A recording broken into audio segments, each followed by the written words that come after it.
Hello everybody. So this is an interesting case today. So you can see here on the histology that the first question here that we ask is basically the level of blistering. It's an easy question.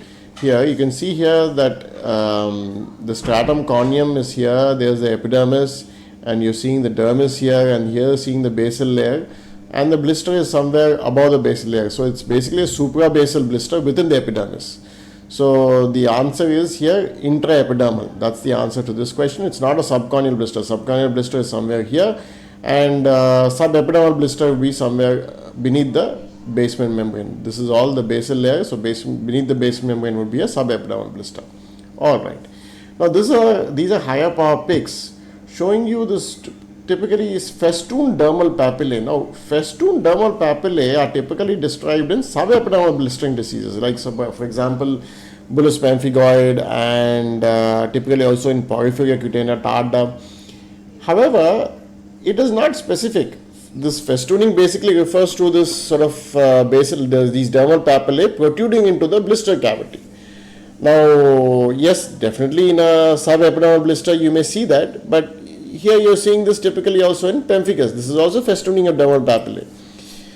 What you're also seeing prominently, this acantholysis. You see these cells, the epidermal keratinocytes, have lost their normal cuboidal and columnar appearance and appear hexagonal and pentagonal because they've lost their epidermal attachments to the surrounding epidermal keratinocytes, and therefore they're leaving these sort of sheets of cells which have lost their connection to the surrounding epidermal cells. What you're also seeing here is this tombstoning. This is evident here. These are like tombstones at the basement membrane, along the basement membrane. You see tombstones of keratinocytes, basal keratinocytes, which remain attached to the basement membrane. This is called tombstoning. A lot of lymphocytes here. These round cells are lymphocytes, some pigment incontinence. So that's what you're seeing. Now, what is also interesting is in this further higher power pic, you're seeing some eosinophilic cells. These are in fact apoptotic cells. You can call them colloid bodies, apart from the fact that this is not an interface dermatitis. That's what is the only thing preventing you from calling them colloid bodies. But you are seeing these sort of apoptotic cells here.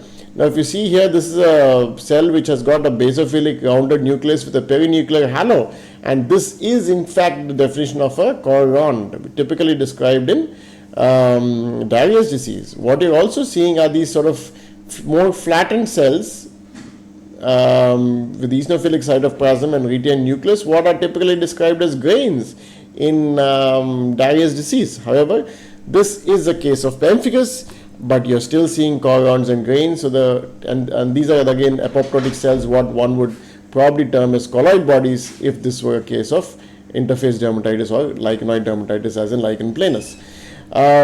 So yes, these are basically apoptotic cells, chorions, grains, seen in a case of pemphigus vulgaris. Rarely described. I'll provide you a link in the quiz itself, which you will get once you see the answers, to a case where oral pemphigus has been described with chorions. So just because you're seeing some unusual features, it does not negate the diagnosis, especially when you have a typical history.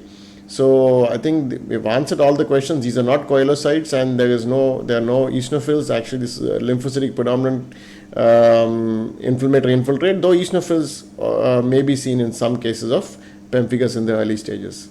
Given the history, typical history, this is a case of pemphigus vulgaris.